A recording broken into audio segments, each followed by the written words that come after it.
Dan jauh dari Masjid Nabawi, tidak jauh dari Masjid Nabawi, beliau memberlakukan gilir 1 hari 1 istri. Ya kalau Senin di Aisyah, Selasa di Hafsah, terus gitu. Untuk 3 hari di Aisyah, 3 hari di Hafsah, tidak begitu tiap hari. Tapi setiap asar sampai maghrib beliau berkeliling ke semua istrinya. Semua istrinya didatangi, ditanya bagaimana kondisinya. Jadi tidak sampai kalau misalkan di Aisyah hari Senin, nanti ketemu lagi hari Kamis misalkan kan 9. Hari Kamis kewe tepung deui teh, hari Kamis tidak begitu. Hari Kamisnya hari Kamis 2 minggu yang akan datang kan 9 hari.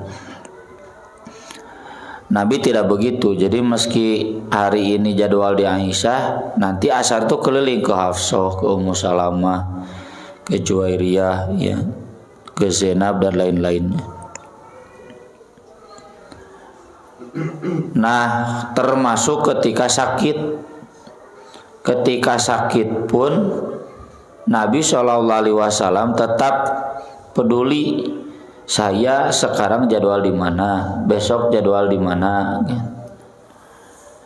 Tapi istri-istri Nabi faham bahwa itu pasti memberatkan Nabi. Maka dari itu istri-istri Nabi mengizinkan Nabi untuk tidak jadwal gilir ketika sakit. Ya, jadi kalau ada di antara ibu-ibu, bukan ibu-ibu di sini, ibu-ibu online yang cenah salah kita itu balik-baliknya di Kalimantan teh beren kergering tetehnya kergering di istri nanu itu nggak pulang lama, padahal cenah jadwal gilirnya udah lewat, telepon atau datangan ke itu. Jadi ketika sakit mah jadwal gilir boleh tidak berlaku. Dan Nabi kemudian dirawat di rumah Aisyah. Ini sepakat istri-istri Nabi karena memang pasti beliau lebih nyamannya begitu, ya. Saya juga pernah ya dulu kehilangan seorang mahasantri di Tamirul Balikin. Kemana Pak Haji Anu? Ya tah cenah Ustad da abdi ge teu apal dari istri nanu anom cenah nuju udur sampai 2 bulan lamanya. Ya. Jadi jamaahnya sendiri nggak tahu. Oh nya tuh tenan naon keur udur mah berhak. Jeung mun hayang dina anom nya kumaha aja nawe gitu. Itu maksud hadis ini. Dan kebetulan diwafatkannya itu pas jadwal Aisyah, meskipun selama 14 hari Nabi itu sakit 14 hari. Pulang dari Haji Wada tanggal 29 Safar, kebayang ban kurangnya. Nabi berangkat ibadah haji itu awal Dzulqa'dah, ya. Sampai ke sana akhir Dzulqa'dah, start tanggal 26 27. Dzulqa'dah itu Dzulhijjah. Terus pulang awal Safar karena Dzulhijjah Muharram Nabi masih di sana. Pulang akhir Safar 29 Safar seberapa bulan? Orang mau 40 hari haji. Jadi kalau haji 40 hari mengorbankan kegiatan dan lain-lain, ndak zaman baheula lagi gitu. Komo orang tua kita ya di Indonesia setahun dulu kalau pakai kapal laut karena menunggu angin muson barat yang muson timur. Ya. Kalau sekarang 40 hari itu cepat. Nabi saja Dzulqa'dah, Dzulhijjah, Muharram, Safar 4 bulan. Ya. Nah akhir Safar beliau pulang langsung sakit, sakitnya parah lagi, ya. Bahkan sebelum meninggalnya juga berat. Selama 14 hari Nabi sakit dan wafat tanggal 12 Rabiul Awal, ya, jadi pas lahir 12 Rabiul Awal, wafat tanggal 12 Rabiul Awal. Mentak muludan teh wah di ruah-ruah ku batur mah. Padahal sebetulnya bukan muludan saja ya, tahlilan sekalian. Nah ini pas kebetulan hari itu harinya Aisyah, hari Senin ya. Hari Senin Nabi wafat, sama dengan hari kelahiran Nabi juga Senin ya, 12 Rabiul Awal. Itu ada di lahunan ya, sedang bersandar di Aisyah radhiyallahu anha. Kemudian hadis berikutnya masih dari Aisyah radhiyallahu anha, ia mendengar Rasulullah sallallahu alaihi wasallam bersabda sebelum meninggal, wa huwa musnidun ila sadriha, ketika beliau bersandar di dada Aisyah, wasghat ilaihi, Aisyah menundukkan pandangannya ke Nabi, ditungkulan ku Aisyah, wa huwa yaqul, Nabi berdoa, Allahumma ighfirli warhamni walhiqni birrafiq, ya Allah ampunilah aku, rahmatilah aku, dan gabungkanlah aku pada kelompok yang dekat. Rafiq itu dekat. Dalam hadis lain kata Aisyah radhiyallahu anha, qalat kana Rasulullah sallallahu alaihi wasallam yaqul wa huwa sahih. Dulu Rasulullah sallallahu alaihi wasallam bersabda ketika masih sehat, innahu lam yuqbad nabiyyun qattu hatta yura maq'adahu fil jannah thumma yukhayyar. Tidak ada satu orang nabi pun yang wafat kecuali diperlihatkan dulu surga tempat dia, lalu dia diberi pilihan, mau sekarang nih surga atau mau nanti masih betah di dunia gitu. Itulah mengapa Nabi Musa menempeleng malaikat maut. Nah, poho teu mere tawaran. Kuduna tawaran heula Nabi mah. Perlihatkan dulu surga, tawaran. Malaikat poho walau alam ya, pokoknya hadisna kitu we. Ngan kadenya ku urang ditampiling malaikat maut. Kumaha nampilingna. Qalat Aisyah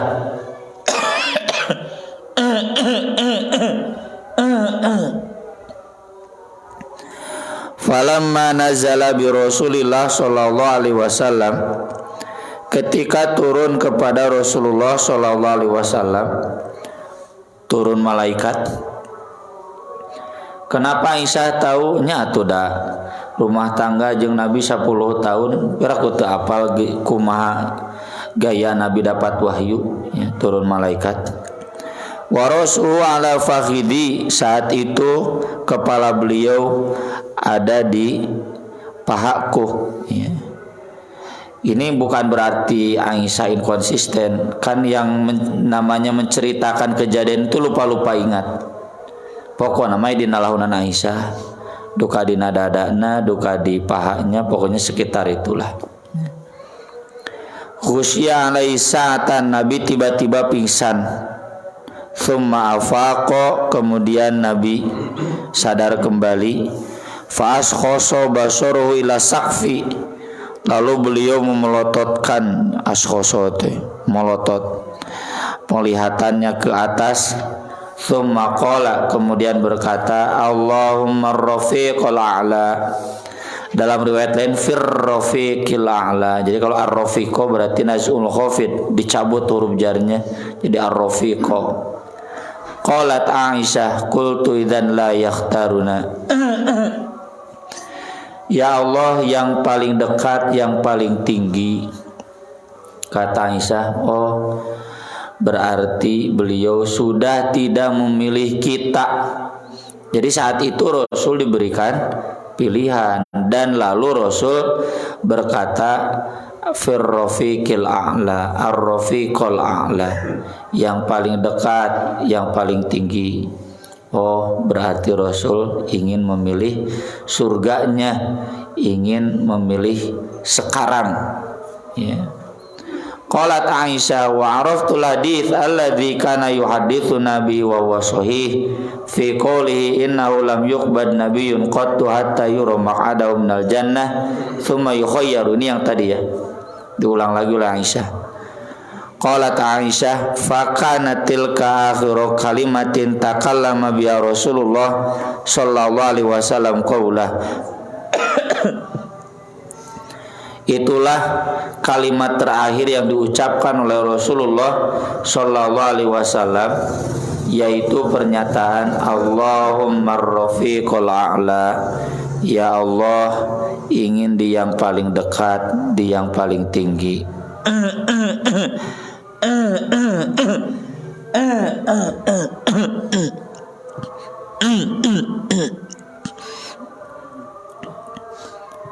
Ini jadi dalil bahwa sabda Nabi SAW,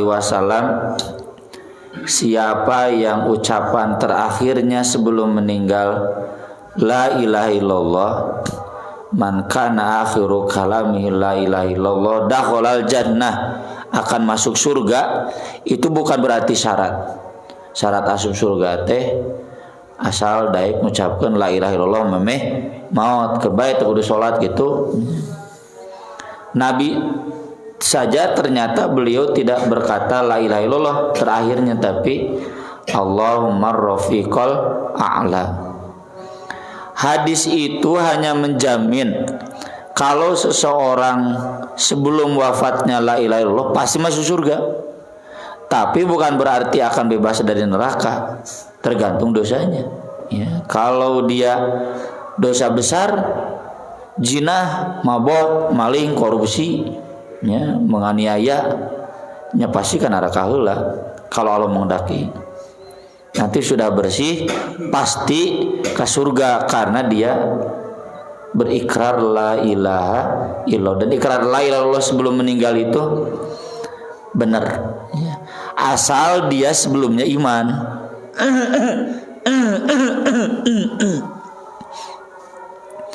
Tapi kalau sebelumnya tidak iman, wah itu bullshit tunggul.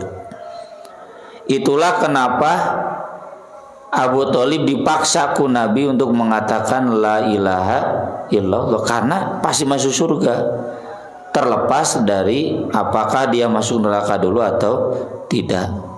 Dan hadis-hadis tentang syafaat juga menjelaskan demikian, bahwa siapapun orangnya meskipun pendosa besar, kalau di hatinya masih ada la ilaha illallah pasti masuk surga.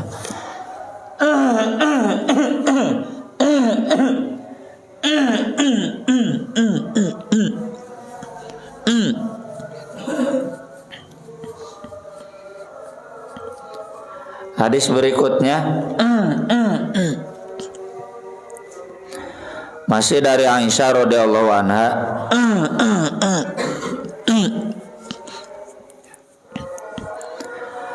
Kana Rasulullah sallallahu alaihi wasallam idza kharaja, Rasulullah sallallahu alaihi wasallam kalau mau safar, aqra'a baina nisaihi, beliau akan mengundi istri-istrinya. Fataratil qur'atu ala Aisyah wa Hafsah, ternyata undian itu jatuhnya ke Aisyah dan Hafsah. Fakharajata ma'ahu jami'an, maka kedua istrinya itu menemani beliau bersama-sama.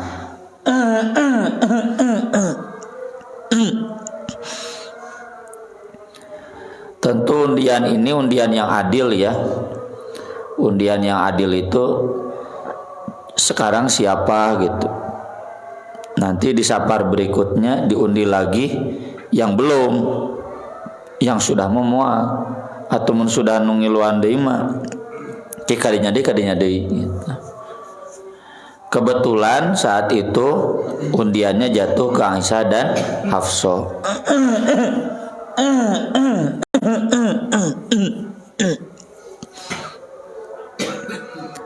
Dan ini jadi dalil ya, bapak-bapak yang poligami kalau mau safar, mau umroh misalkan, mau keluar negeri, keluar kota, mau bawa istri kudu adilnya, tong kolot teh wungkul ka Dupan jeung nu kolot, ka Taman Safari jeung nu kolot, nu ngora ka kebun binatang we wungkul atau sebaliknya misalkan diundi ya, jadi biar adil.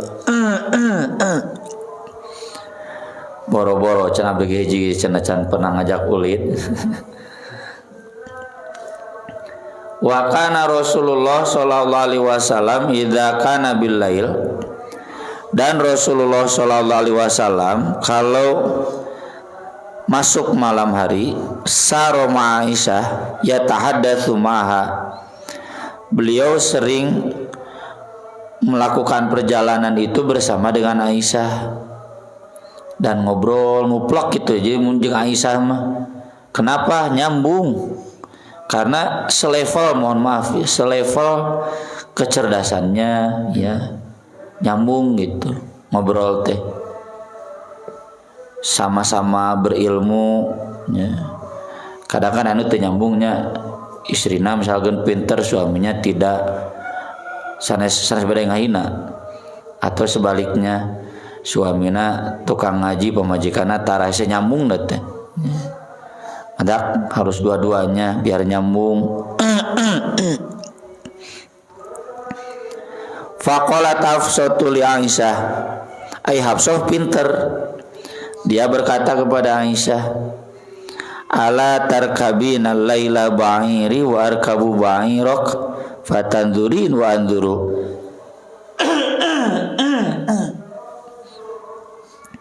Maukah cenah malam ini kita gantian kendaraan, saya naik unta kamu, kamu naik unta saya, kita sama-sama saling melihat. Nya Aisyah bager mangga cenah.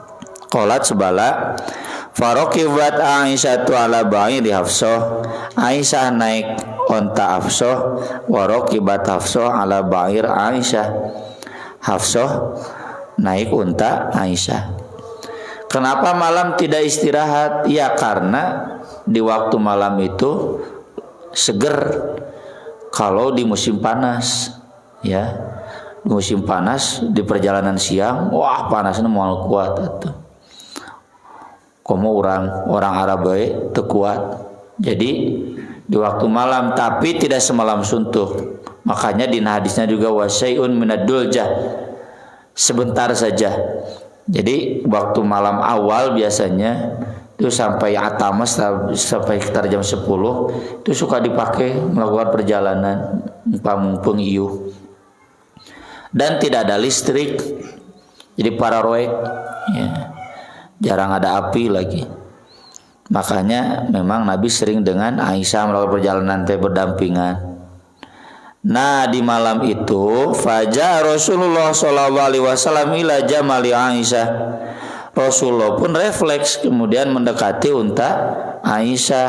Walai Hafsah, tapi si orang Hafsah bari cek Rasul teh sugan teh cenah Aisyah. Pasallama, Nabi salam, assalamualaikum ya. Tsumma saroma, kemudian Nabi berjalan bersama Hafsah hatta nazalu, hingga istirahat ya. Faftaqadathu Aisyah, atau Aisyah merasa kehilangan, fagharat, sedia cemburu. Falamma nazalu, ketika turun istirahat mau tidur malam, ja'alat taj'alu rijlaiha bainal idkhir, Aisyah memasukkan kaki-kakinya di antara rerumputan idkhir. Idkhir itu rerumputan yang cukup tinggi dan sering dijadikan tempat persembunyian binatang. Ngahajakeun eta Aisyah datang ka idkhir, wa taqulu, dan dia ngomong, ya Rabbi, wahai Rabbku, salit alai aqraban, kirimkeun cenah ka abdi kalajengking, au hayatan talghdahuni, atau ular yang mematukuh cenah gitu, saking ku kesel ya. Jadi lamun aya ibu-ibu anu kieu nya, anu berkatanya sporadis, bapak tong aneh ya Aisyah we nu soleh kieu ya. Rasuluk wala astati wa an aqula lahu syai'an, itu tuh cenah Rasul kamu cenah gitu, aku tidak mampu berkata sedikit pun tentang beliau.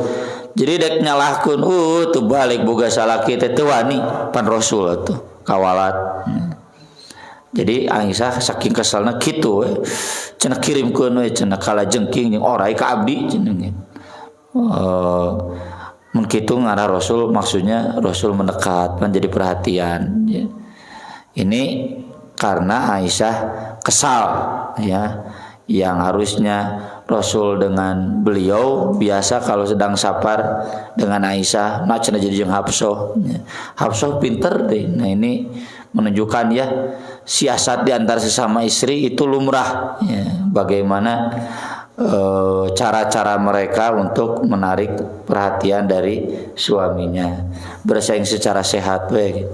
Dan yang merasa kalah pek dek-ambek-ambekan oge. Ini potret bagaimana rumah tangga yang poligami. Jadi bapak-bapak sing siap jeung nu kieuna, ibu-ibu kedah siap. Alim mohon dai takdir mah teu tiasa kumaha alim. Kumaha Allah. Kemudian wa Nabi Musa radhiyallahu anhu qala Rasulullah sallallahu alaihi wasallam kamula minar rijal katsir. Lelaki yang sampai sempurna itu banyak. Walam takmul minan nisa ghairu Maryam binti Imran wa Asiyah imraati Fir'aun. Tapi kalau di perempuan tidak ada yang sempurna selain Maryam binti Imran dan Asiyah istrinya Fir'aun. Aisyah pun Khadijah pun tidak sempurna, apalagi istri kita Pak Maulana sempurna. Nah, udah bapana gitu sempurna. Yang sempurna wae bapana gitu sempurna, kitanya juga enggak sempurna. Maksudnya ini juga menceritakan kalau Nabi sempurna, istrinya yang enggak mungkin sempurna. Jadi potret yang tadi ya itu sesuatu yang wajar. Dan para ulama sepakat menjelaskan cemburunya istri, kesalnya istri, ketusnya istri, ya, karena tersinggung cemburu itu tidak berdosa selama dia masih menjaga sikap, tidak berlebihan. Dan itu menunjukkan ketidaksempurnaan. Ini yang disebut oleh Nabi dalam hadis, perempuan itu diciptakan dari tulang bengkok, mal bisa dilempengkeun tulang rusuk. Sok lempengkeun cek Nabi foto. Bapak-bapak sokenya keur nyacag tulang rusuk lempengkeun bisa moal bengkok. Mun dilempengkeun potong, naon potong teh cerai. Jadi pilihannya kalau bapak enggak setuju dengan sikap istri yang begini, cemburu, ketus, emosi gitunya, mudah tersinggung, sok lempengkeun. Lempengkeunna naon berarti cerai. Jika neangan dia mulai selain Maryam dan Asia, ini istri Nabi saja, Aisyah begini, ya. Dan nanti juga ada hadis-hadis yang lain, ya sama. Hafsah saja begitu. Istri-istri Nabi yang lain juga pernah menjebak Nabi sampai turun ayatnya surat At-Tahrim, ya. Tabtaghi mardata azwaji. Kenapa Nabi kalah sama istri? Temenang gitu. Ini menunjukkan bahwa istri Nabi sendiri pun yang merupakan ibu kaum mukminin tidak sempurna dalam hal berumah tangganya. Bapak-bapak sing sabar we keur mah bapak-bapak na ge teh sampurna. Jarum coklat dan lain sampurna. Wa inna fadla Aisyah 'alan nisa ka fadli tsarid 'ala sairi ta'am. Tapi memang keutamaan Aisyah dibanding istri-istri yang lain, bukan istri Nabi saja, semua istri-istri yang lain seperti keutamaan tsarid. Tsarid itu roti daging pakai kuah. Teu kumaha. Pokoknya roti daging pasti roti mahal. Memakai daging-daging. Ala sairi ta'am dibanding makanan-makanan yang lainnya. Saya selama di Haram ya 2 kesempatan yang kemarin disuguhan roti nganti jeung daging, jeung yoher, jeung korma. Tidak sampai dengan daging, mahal meureun orang Arab kan daging. Hayang dagingnya jeung ustad-ustadnya nu lain neangan ke restoran, lumayan mahal, 80 real kali 4.000 sabaraha. Hayang roti jeung daging nih. Aya roti nu teu make daging pamurahna 20 real, 15 real. Hayang rada ngeunah 80 real. Mahal kabina-bina. Jadi itu maksudnya kualitas Aisyah itu istimewa dibanding istri manapun. Tapi memang tidak sampai sempurna. Kenapa Nabi menyebutkan begini? Bukan berarti karena mudanya, cantiknya, bukan. Itu saja, bukan itu saja, kan kemarin juga dibahas ada istri-istri Nabi yang lebih muda yang juga sama-sama cantik. Tapi karena kelebihan lainnya, yaitu kesolihannya, ya, kepintarannya, kegesitannya. Makanya di perang Aisyah ikut wae. Gesit, ya, konsumsi, bagian merawat yang sakit, yang itu tidak seperti istri-istri lain. Profil istri idealnya istri bapak gesit, aktif di masjidnya, aktif di RT, kemudian ngurus rumah tangga bagus, coba pinter, bisa ngajar, kemudian solehah, kan itu berarti istimewa. Jadi kalau Nabi menyebutkan Aisyah demikian, ya karena memang demikian adanya, bukan berarti pilih kasih. Kemudian terakhir dari Aisyah radhiyallahu anha, qalat qala Rasulullah sallallahu alaihi wasallam,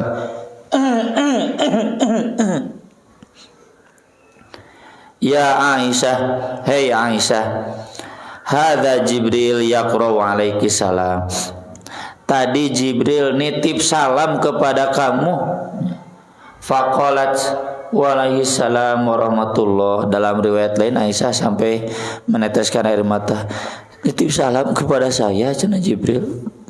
Maka Aisyah menjawab, waalaikumsalam warahmatullah. Jadi bapak ibu mendititipan salam, teh itu jawab, bu aya titipan salam ti ibu anu.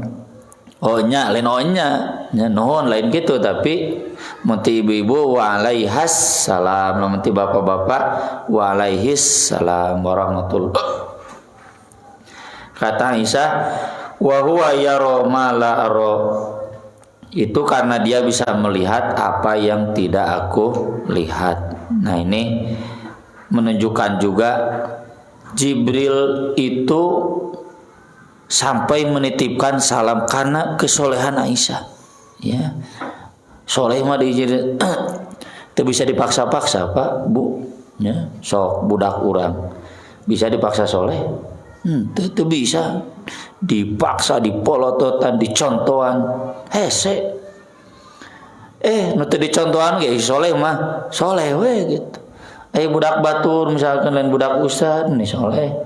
Budak ustad, budak pak haji, budak jamaah, nese, hese, saya dipaksa-paksa soleh mau dikumah-kumah gitu. Jadi ini anugerah we, kebetulan Aisyah itu kesolehannya di atas rata-rata.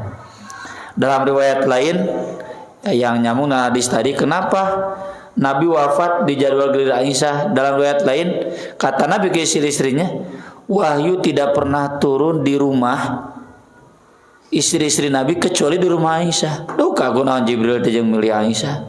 Allah buat milih Aisyah. Ya kalau Nabi sedang gilir di rumah Ummu Salamah malam, ya gilir itu malam, kalau siang Nabi beraktivitas. Nggak ada waktu wahyu turun. Wahyu turun itu kalau di malam hari hanya ketika Nabi jadwal di Aisyah. Duh kagunaon Allah sendiri sampai mengistimewakan Aisyah seperti itu. Ini sebagai penegasan, ya, kita bantahan kepada orang-orang Syiah, orang-orang Ahlul Bait yang sering mengklaim jamaah Ahlul Bait tapi sering memojokkan Aisyah, Hafsah, bullshit itu, waduh, ya. Yang benar justru Nabi Allah sendiri, Jibril sendiri mengistimewakan Aisyah. Yang Jibril dan Allah mengistimewakannya lalu kemudian dihina di sumpah serapah, taatan ngahina nu sumpah serapah. La'anahumullah. Aku lo qouli hadza wa astaghfirullah li wa lakum, subhanakallahumma bihamdik asyhadu an la ilaha illa anta astaghfiruka wa atubu ilaik. Wassalatu wassalamu ala Rasulillah. Wassalamu alaikum warahmatullahi wabarakatuh.